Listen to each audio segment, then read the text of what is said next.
this is Nancy from the Ann Arbor Fustini store. We're back with Fustini Quarantini at my home. The juice of the half of the lime goes into there. That brightens it up also.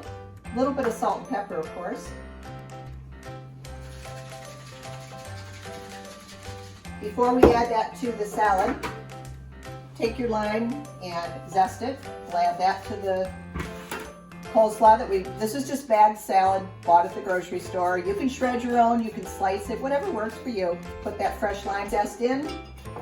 Scallions, and one little trick I've learned on cutting scallions tend to roll around. So when you're cutting scallions, if you cut them on the diagonal, they don't roll and they hold up better in the salad.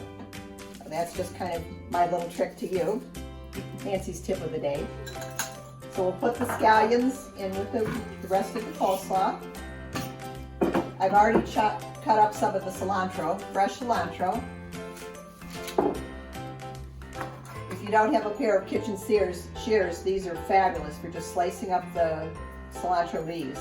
You can also do them in your food processor, just chop them up with a knife. That's coming together nicely. We're going to dress the salad now.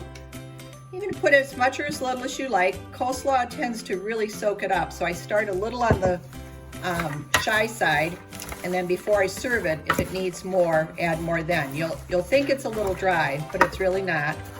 We've got our cilantro in there, the lime zest, and we'll just finish it off with a little toasted sesame seeds.